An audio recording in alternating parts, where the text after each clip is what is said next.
would like to thank you for volunteering with Agora's prep shift. You are incredibly important for the operations of the cafe. As part of your position, you will help prepare entrees for the next day, which include the frittata and soup. We would like you to feel free to provide us with any suggestions or modifications for the entrees. If you do have any suggestions, you can present those to your prep shift leader, who will then present it to the prep shift manager. With your suggestions, keep in mind that we are restricted with our space and what ingredients we can bring into the cafe.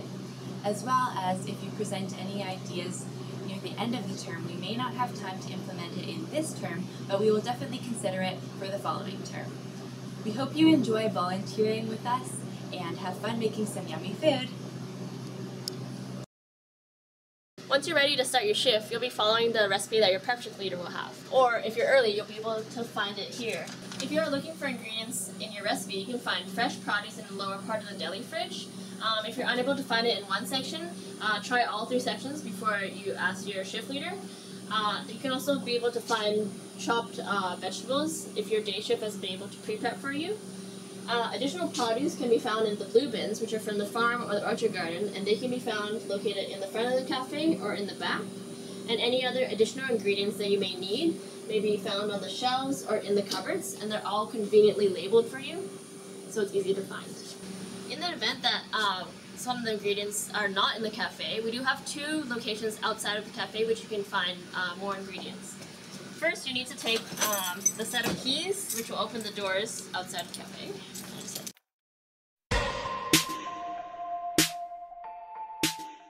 You can check is the back closet, which has a freezer, and one of these keys will open up the door. The second location is the LFS US kitchen, which is room 62 and can also be opened by one of these keys.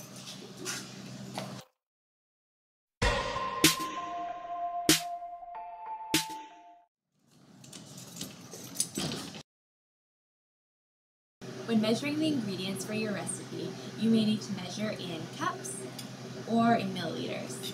For dry ingredients, you would use these standard cups here, and for liquid ingredients, you would want to use the Pyrex. You may also need to measure in weight, so by pounds or ounces, and you will need to use the scale. The scale is found under the microwave here. Measuring weighted ingredients, you will take out the scale and you can add your ingredient onto the scale. But first you need to press tare. Once you press tare, then you can add your ingredient to the scale. However, if you're adding the ingredient on a bowl, you need to put the bowl on, then press tare, then you can add your ingredient. You must do this so that you don't measure the weight of the bowl.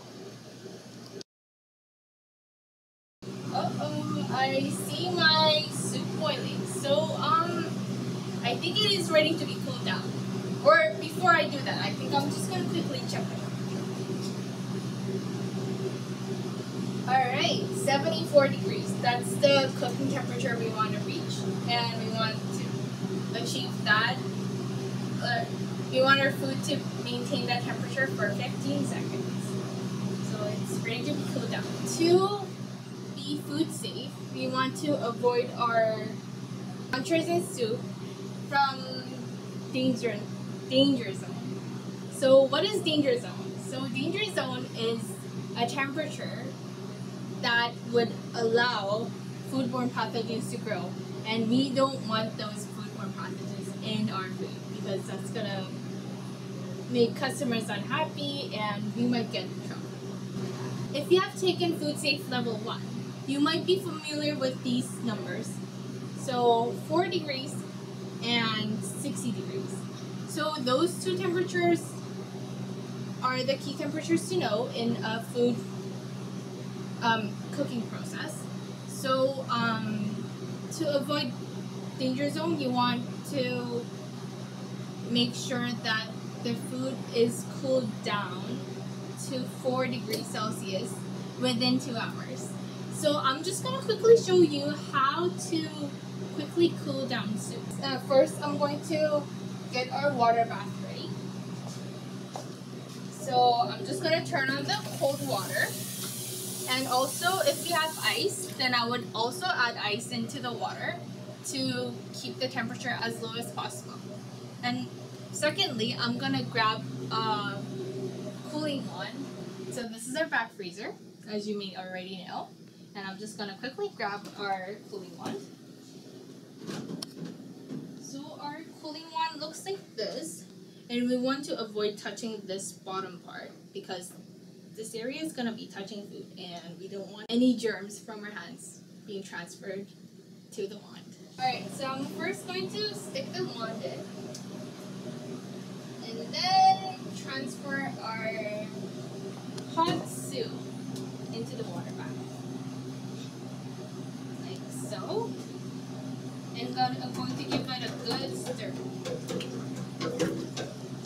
And we want to check the temperature occasionally to make sure that our temperature is close to 4. So I would say something like 10 degrees should be okay, but we want to make sure that our food is out of the danger zone, which is between 4 degrees and 60 degrees Celsius. And you want to cool the food down to an appropriate temperature within 2 hours. Or else you will have to cook the food again to 74 degrees and repeat the cooling process again. When cooling down sauces or the egg mixture for frittata, you can use the ice wand as well. Then when you are separating out It's okay. Okay. So when you are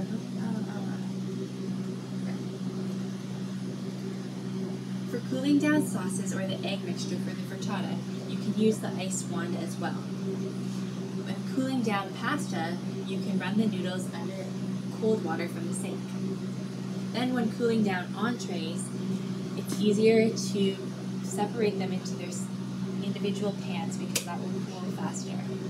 Once they have cooled down enough, you can place those into the back freezer. When you are done preparing the food, it needs to be securely covered. You need to cover it with aluminum foil here or double wrapped saran wrap for the frittata. Then you need to make sure that it is labeled with the type of food and the date, which will then be placed on here. The saran wrap and the aluminum foil can be found in these drawers here, and the tape will be found in this drawer here.